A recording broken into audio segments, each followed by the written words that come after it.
Welcome to the Mastering Business Skills podcast, where we interview successful small business owners who share their own journey, mastering the skills they needed to grow and be successful in their business. Learn the struggles, the wins, and all the things they learned along the way, so you can cut down on your own learning curve. Hi, welcome to Mastering Business Skills. Today's guest is Brad Eisenberg. Brad is a founder turned CEO or COO turned scalability consultant that's been on this crazy ride we call entrepreneurship since 2008. His business, Be Lean, works with growing service businesses that have hit an inflection point in their growth, where everything that used to feel fun and simple has become messy and complex. He helps his clients break through this messy middle stage with better processes, systems, and an operational infrastructure that's built to scale. Welcome to the show, Brad. We're so excited to talk to you. Thanks for having me. And I'm so happy to be here and part of this dream that has been in the making. You just shared with me before the show how you've been wanting to do this podcast thing for a long time. What a gift. I feel so honored to be part of that dream for you. Yes, thank you. Yeah, I'm so excited. It's so much fun. And I've known you for a while, but why don't you tell us all a little bit about what you do and what inspired you to start this business and build it into what it is now? Sure. Yeah. So, the intro, I think you did a great job of kind of explaining what I do now as a scalability consultant. But I guess to give some context, I'll share a little bit about my journey of how I got here. I was kind of always an entrepreneur, the proverbial kid with the lemonade stand. And did a bunch of things as a kid, from organizing ultimate frisbee tournaments to canned food drives. But I got the opportunity to start my first business in college. It was a bike sharing business back in 2008 at the University of Maryland, before every major city became littered with bikes and scooters. We were the first to do a stationless bike sharing system. And that business I just got bit. I totally got bit by the entrepreneurship bug. I loved everything about this idea that I could create my own career path and do a little good in the world along the way. Unfortunately, the bike sharing business didn't take off, but around the same time, I became an early employee in another startup in the energy efficiency industry. We were a tiny team of less than 10 running out of the back room of a house at the end of a cul-de-sac in Columbia, Maryland, and grew really rapidly to a 50-person, $5 million business in a matter of a year or so.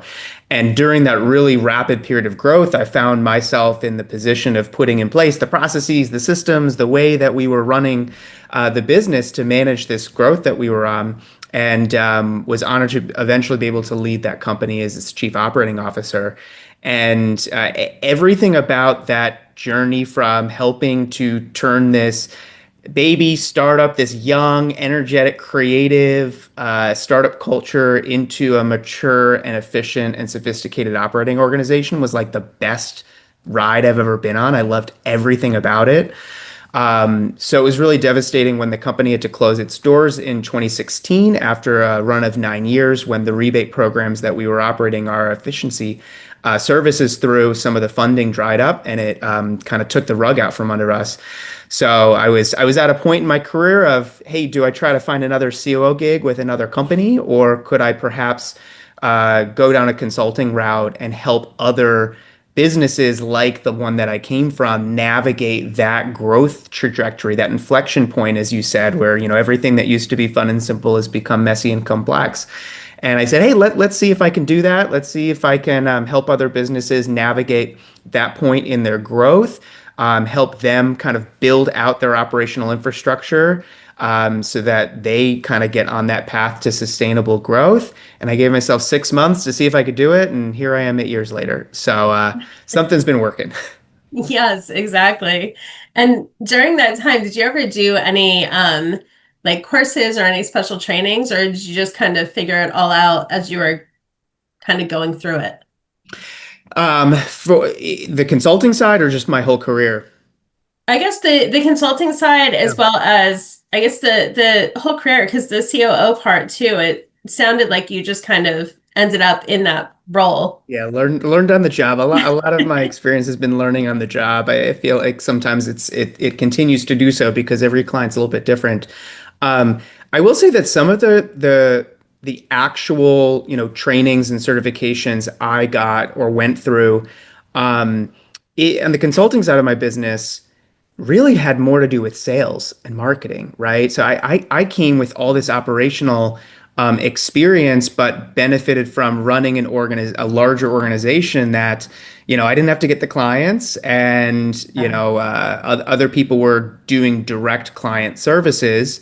Although I was doing that earlier in my career before being a COO. So when I chose to start my own business, I know how to do all of it. To get the clients, market my business, do branding, service my clients, do the finance and accounting, all the admin stuff. And the part of all of that that I just had the least experience with, that was my role weeks at, was sales and marketing. So I invested a lot in working with coaches, consultants, going through sales programs that gave me frameworks and methodologies to use, because that was something I really just had to learn on the job in order to run a business. There were other things earlier on that going through certifications in certain tech systems, or learning how to, build on certain platforms that kind of helped me earlier in my career and I still use with some of my clients today. But the big things in terms of when I started my business was really trying to shore up those weak areas that I didn't actually have experience with coming in. Yeah. Yeah. I went through a similar journey I had a brick and mortar business at one point, and it was somebody had invited me to be a partner in this business. And then all of a sudden I found myself in this CEO, COO seat. And I was like, well, this is different from what I used to do or from what I'm Yeah, familiar with. And I just kind of, worked my way through it and took some HR classes along the way and stuff. And sure. it was amazing, like how much is trial and error when you're a business owner as opposed to formal education, so to speak. 100%, 100%. If you can believe it, I went to school to be a mechanical engineer, and I just realized I enjoyed engineering businesses more than mechanical systems. So most of my business training, so to speak, has really been on the job. Yep, yep. My own was graphic design, so that was my degree. And as I started doing it, I realized that was not what I wanted to do for the rest of my life. Mm-hmm. It just sounded good when I was going to school. Isn't that how it works so often? Yep, yep. I feel like there's more people that stray away from what they actually went to school for than actually do it anymore. Yeah, but for me, right, like the most impactful experience I had in college was starting my own business, right? And that was Mhm. not an engineering class. Uh, Yeah. Fortunately for me, it actually started from a class. I was in a joint engineering and business kind of multidisciplinary program. And my best professor in college, his name was Dr. Suarez, still a close friend and mentor. Um, he had the best class that I took in all of college. And day one, he said to the class, your job this whole semester is going to be to find a problem out in your world and figure out a way to solve it. And that's literally all we did, was just like Oh, find a wow. problem and solve it. And for me and for the team that I was kind of placed with, it was, hey, it's kind of hard getting around on campus. Really big campus in College Park was hard to get from point A to point B. Driving was a nuisance, and there was a lot of shift away from that from a sustainability standpoint. So, like, what could we do to solve this inter-community transportation problem? And that's how the bike sharing business was born. So, like, that was my education. Had nothing to do with my degree. And right when that class ended, our business started, and did that for 5 years. Oh, that's great. That's great. And is there any skill now, looking back, that you wish you had learned sooner than you did? Probably sales and marketing. I waited until I started my consulting business to really like fully invest myself into learning the fundamentals of sales and marketing. And even if I didn't have to do that, which I do as my own business, those fundamentals of just really clearly understanding who are the people you serve, what are the problems they care about? What is the way that you can solve those problems? How do you package that and communicate that, to communicate your value proposition? Like those are just really fundamental things that are foundational to success in business, regardless of your role. So I kind of wish that I had learned some of those not only those principles, but also just like some of the tactile skills of how to have a sales conversation in a kind of a human way, a Yeah. non-salesy way. I think the way people sell is has shifted, and I'm glad for it.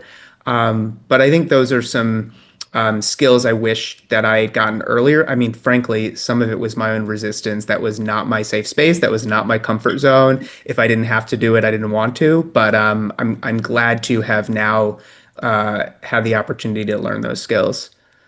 Yeah, I was fortunate in that area only because when I, like, fresh out of high school, I ended up working at a car dealership. So if you didn't sell cars, you didn't get paid type of, Yeah. deal. And so I learned really quick how to sell, but in a way that was comfortable for me because I didn't want to be like one of those, like the used car dealership, like Sure. that kind of reference back to me. So I learned really quickly. Somebody had once told me that whether you think of it or not, you're selling every day of your life, whether you're selling your family on the dinner you're making or your best friend on the movie you're going to see or whatever it is. And that actually looking at it that way, I was like, oh, so sales really isn't that hard. It's just a connection, Yeah. really. How So did you how did you learn to sell in your own way in an environment of car sales, which has such a reputation of mm. selling probably not in the way that you did? Like, how did you find that way? Were you taking courses or learning from mentors, or were you learning through trial and error yourself? Yeah, for me, it was trial and error myself, and just I think my own stubbornness of just doing things my own way. Because on top of it being a field that was really a male dominated field. So I had to, and I was in heavy truck sales at the time. So I Hmm. had to know more and learn more right off the bat than anybody else. I mean, even my first deal, the finance manager wouldn't even do the paperwork for me. That's how against having females in the area they were at the time. And so I sat down and I got the paperwork from one of the other managers, and I just sat down in front of the computer and figured it out and did it myself. And the next day he came in, he thought he was smart. He was like, "Oh, you couldn't sell that deal." Well, yeah, I did. I did all the paperwork myself. And he's like, "Wait, what do you mean you did?" And from there, like I just earned respect in the Yeah. field. But I had a lot of that pushback from the men in that industry at that time because it was, I mean, it's quite a while now that Yeah. that I've been out Love of that it. you did that. Hate that you had to. Yeah. Yep. So I just at that point it was connecting and listening mostly was how I drew the sales, like listening to what they wanted instead of pushing on them whatever the best commission was or the best Sure. the like listening and selling them what they needed versus what I would make me the most money. Yeah. You think that'd be so universal and foundational. Yeah, yeah. I feel like though I think the car dealerships have changed quite a lot since then, though, Yeah. to now they're a lot more open to that type of, not the constant negotiating and back and forth and all of that goes typically with, Yeah. buying a car. It's like if you just, serve people in the best way you can, that can only come back to you in good ways, you know? Yeah. Yeah. So, if you could give one piece of advice to someone starting out in their business with no prior experience, what would it be? Well, I think there's part of that question, the premise of that question that I reject. And Hmm. it's the part that somebody who's trying to start a business has no prior experience. Hmm. Everybody has prior experience. Uh, organizing an ultimate frisbee tournament and canned food drives as a kid helped me when I did start my first business. Um, Anyone has skills that they've picked up in their career, and their job is to figure out how they can leverage those skills in the framework of a business, right? The framework of a business is learnable. Um, it's just a matter of trying to find that right fit and alignment. Um, so that's kind of number one is like everybody has skills. Mm, In terms of the business side itself, starting a business has risk. It is risky, and I have a moderate risk profile, I would say, in my own outlook. Um, I accept risk, but I want to know about it. I want to try to mitigate it, and I think that that's a good approach for a lot of people who are starting a business for the first time. And really, the way that you mitigate your risk is number one is learn everything you can. Like, what can you do to make the uncertainty of this risk more certain, right? I mean, risk is all about two things. It's certainty and impact. How certain are you that what you believe to be true, that your idea is going to work, that this vision that you have can become a thing? How certain are you? So what can you do to increase your certainty, decrease your uncertainty, whether that's market research, experimentation, running trials, like anything you can do to lower that uncertainty is going to help. And then the other side of risk is impact. So what's the cost if it doesn't work out? And typically in most businesses, this isn't true for all businesses, but most businesses, you can lower that first hurdle for success. You don't have to swing for the home run on your first at bat, right? So how can you minimize the impact if your assumptions aren't wrong? And you can do that by, figuring out what's your minimum viable product. What's that first thing that I can sell? How do I get my first customer, my early adopters? Learn from them and iterate. And then once you're picking up all of that knowledge you're learning from the market, then you take that next step. I think a lot of the times, first-time business owners might place that goal or that requirement for success a little bit too high and maybe put a little bit much like too in uh, mm, before they're willing to kind of start reaping the rewards, whether that's monetary or knowledge. So find ways to learn, find ways to learn quickly and small, and then build upon those learnings. And that's really how to build a business. So that's my approach at least, and that's the approach that I take with my clients that are new and established. When we're trying to do new things and innovate new service lines or new offerings, we take that same approach. How can we test this idea, learn from it, iterate, and then move forward? nice, nice. And I want to dive a little bit more into that part, like the scalability. So once they are, as they're growing, I think this is kind of twofold. So how do you help them scale in the right way? And how do you make sure that they're not jumping into things too quickly, or going for all the bright shiny objects that come up with that, and changing things constantly, Mhm. that when that's not the way they should be going about it. Yeah, so when I look at scalability, scalability has four components to me. The first thing you need for scalability is traction. So do you have a consistent and replicable way to get new clients? The second component of scalability is profit. Are you able to deliver your goods and services with enough profit that's left on the table that you can use that profit to invest into growth, to invest back into sales and marketing, or to invest in new initiatives? Three is capacity. Are you able to service more volume as the size of the business grows and the complexity of the business grows? And then the fourth is innovation. And that's the piece which is about, do you have an organized and consistent way to implement new ideas? So when I'm looking at scalability, I'm figuring out where in those four areas is a business currently. And it's not always linear, but it usually follows that kind of progression that I just laid out. You need customers. You need to figure out how to get customers before you focus on how do you be profitable. You need to figure out how to be profitable before you focus on how to scale your size. And you should have all three of those in place before you focus on innovating new ideas.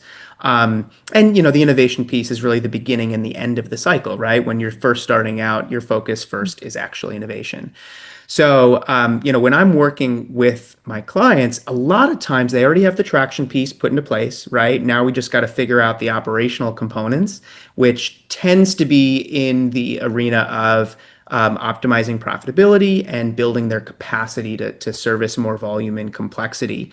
And that's kind of like in the growth and building stage where we're optimizing, we're focusing on efficiency, we're focusing on great data and all that good stuff.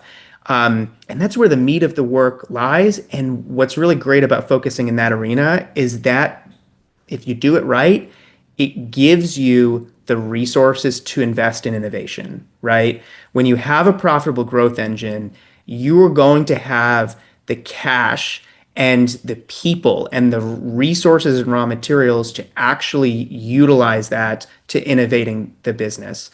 So I like to focus on that first. And then once we have those resources, let's figure out the best ways that we can deploy those resources to get the biggest bang for our buck, the biggest return on investment. And there's a couple of different tactics that I used and how to kind of vet new ideas, which we can dork out about or go into detail about. That's perfectly fine. But I think the main point is that you want to do this in an organized and consistent way, and you want to have those resources in place and use the foundation of your success to build upon in terms of the new ideas and where you're going after. Mm-hmm. Yeah. And do you have any favorite resources or anything that you kind of consistently use with clients, or, and on the flip side of that, how do you stay on top of, things that are changing, all the new technologies? How are you, I guess, enhancing your skill set as well as helping your clients do that? Well, I'll answer from a systems or technology landscape because those are the examples that you gave. But if there's other areas you want me to get into, Yeah, I mean, anything that you're comfortable. Yeah, I mean, in terms of the technology landscape, it is impossible to own a business today without running on technology. Like technology is just a part of everything that we do.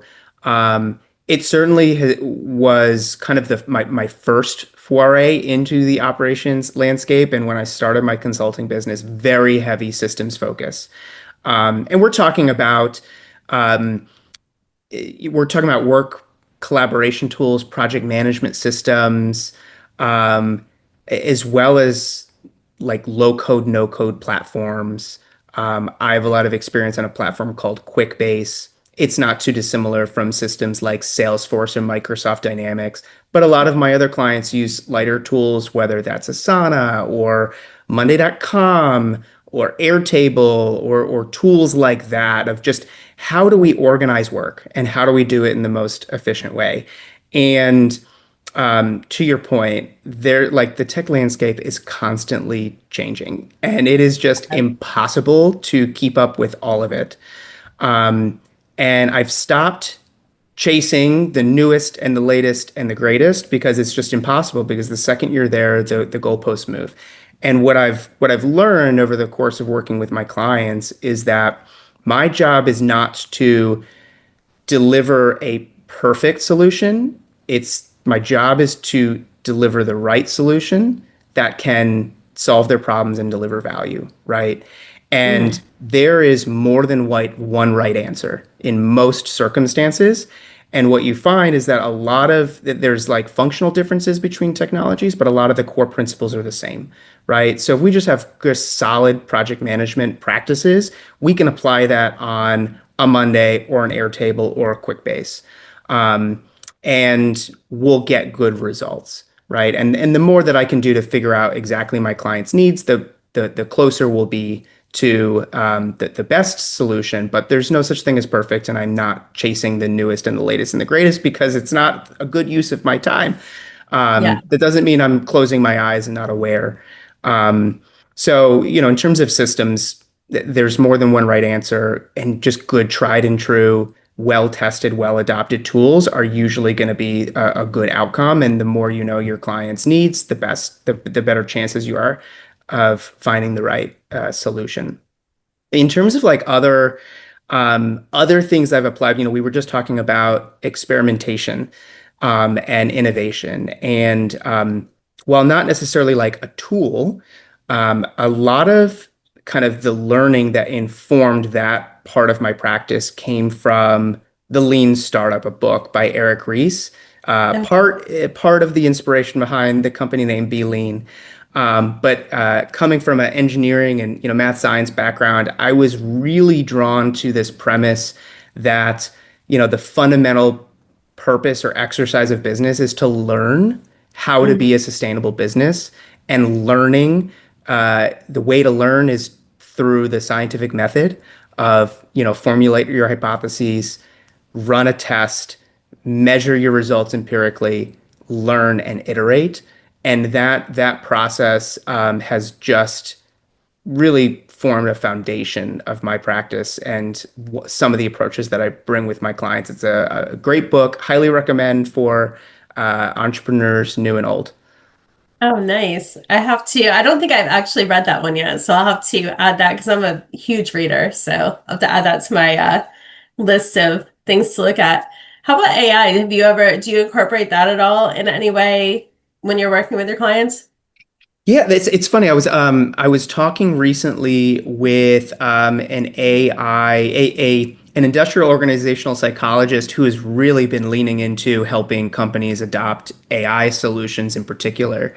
And she asked me that same question. And AI has shown up in a couple of places through my consulting practice. Actually, the first places that I started seeing AI even before learning language models like ChatGPT came out was that a lot of these software tools, like the ones we were speaking of earlier, a Yeah. lot of them have been incorporating AI productivity within their interfaces to help builders, to help you Yeah. create applications, to help you create technology from a business standpoint, a business user lens, so that you don't need as much technical expertise in order to create tech solutions. So there's been some productivity.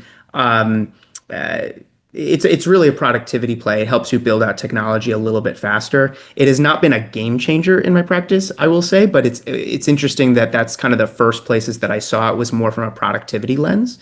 Yeah. In terms of how I'm using it now, I have found a huge amount of value utilizing learning language models and AI for research.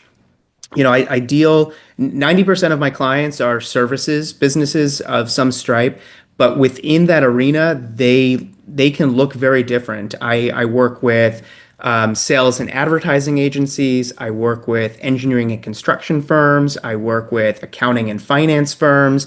I work with niche companies in energy efficiency industry or furniture liquidation or even house plant wholesalers. And AI just helps me learn these industries in an amount of speed that I couldn't otherwise do.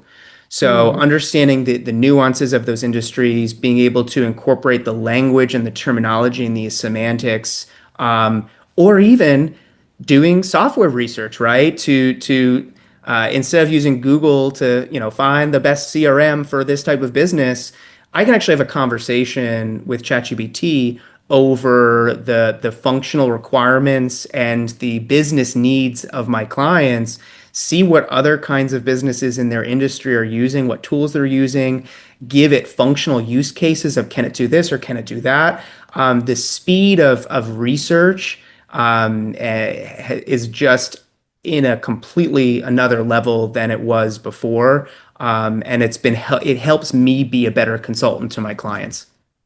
Yeah.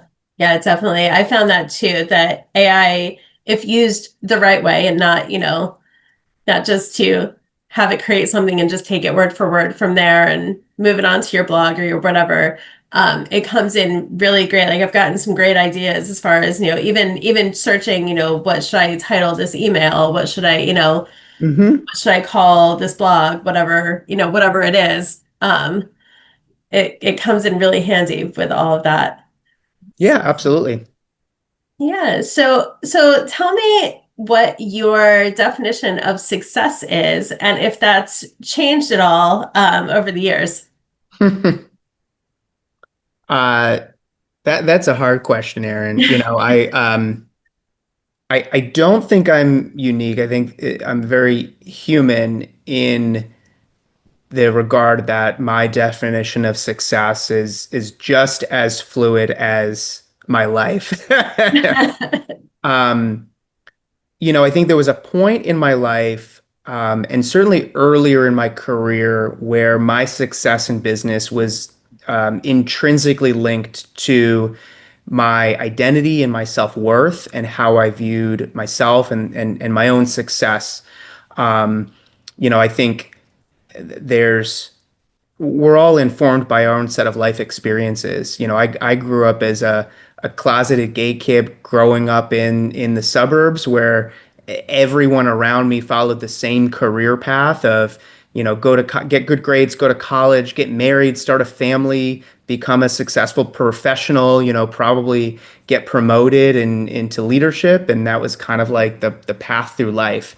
And the as I grew up, the more I realized that that was not really the path that I saw myself on, but I didn't see another path. Business and entrepreneurship gave me the opportunity to create my own path through life. And it's where I got my sense of worth from, my confidence, my belief in myself, my belief that I could, you know, create a life of value. And part of that deal, at least in my head, was that in order to do that, you have to be successful in business, right? I've got to help my companies achieve certain revenue goals or conventional measures of success. I should be earning certain levels of income. I should be achieving certain titles or promotional opportunities. And I already told you my first two businesses failed, right? Mhm. So those were very foundational kind of experiences for me to reevaluate my relationship with success because if I'm tying my worth as a person, as a human being, to the success of my business, and the business fails, well, what does that mean for me?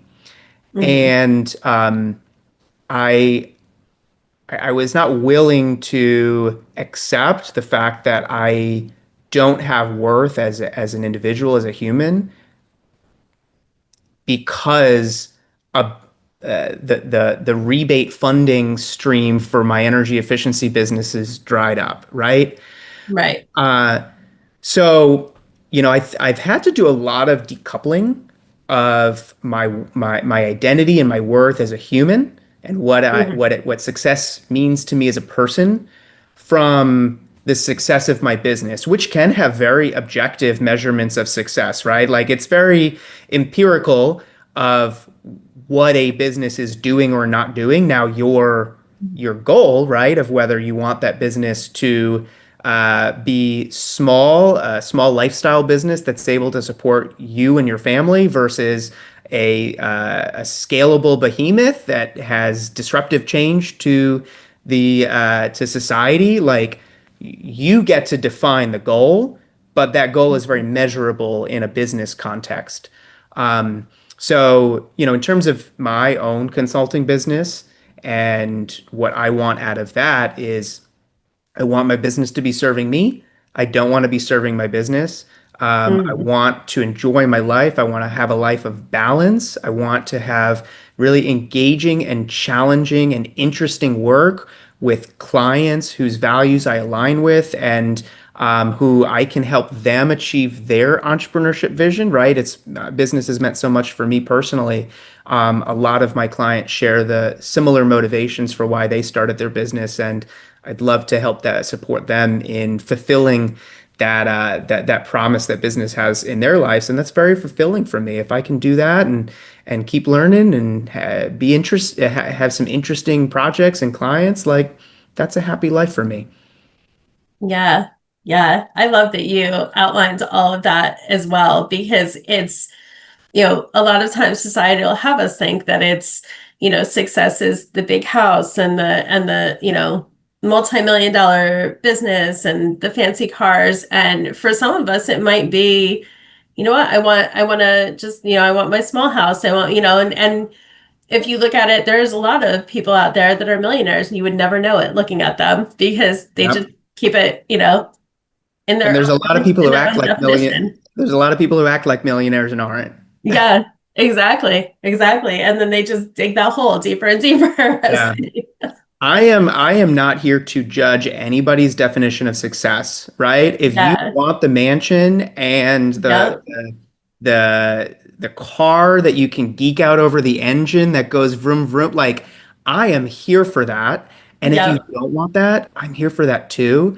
I just want people to really I want them to follow their own paths, right? And Yes. I want them to create the path through life that they want, and have a business that supports that rather than a life or a business that's modeled after external definitions of shoulds or success, right? I'm not judging anybody's definition of success as long as it's yours. Right, right. And that's why I actually asked the question on the podcast, because I want the listeners that we have to hear the different variations, and that there are, everybody's different, and it is all about the path that you choose, because that's what's going to make you happy, is ideally the success right there. So yeah, so I think we are on our last question, which is for you to tell us what's next in your business, and is there anything up and coming for you, anything that you'd like to share, any new services, pretty much anything on that. Yeah, good question. Part of the fun of having my own consulting business, and keeping it small is that I get to reinvent myself and my business with every client. Mhm. Every client that I help has a large impact on what's happening in my business and my life. And that's really cool for me because it means I'm not doing one thing. And by having the deep work, I get to actually see and experience the value and the success with my clients. Now, there are certain practices and offers that I use across my clients. I've got a signature scalability assessment that I walk pretty much every new client through, that we walk through those four pillars that I explained before: traction, profit, capacity, innovation. Really help my clients hone in on which one of those is their weakest link, and then dive even further to figure out the exact areas of their business, their process, their offer, their finances, their people, whatever the thing is, the levers that we can pull to help improve that area. So it's a signature assessment that I bring my clients through. That's available to new clients as well, and it's a process and methodology that I've seen a lot of success in. So that's really validating. But it's also really cool that when I after that assessment and dive in, I get to learn new things about my clients and their industries and what works and what doesn't, and I get to bring that to new clients, and they get to learn from those experiences, and it's a virtuous cycle. And as long as that cycle continues, I'm happy to stay on the ride. Oh, that's great. That's great. Well, thank you so much for taking the time to share all of this with us today.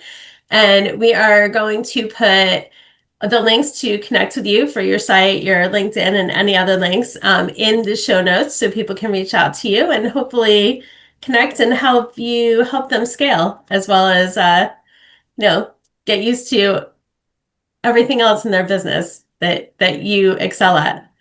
Well, So, thanks for having me, Erin. Happy to be here. all right, thank you.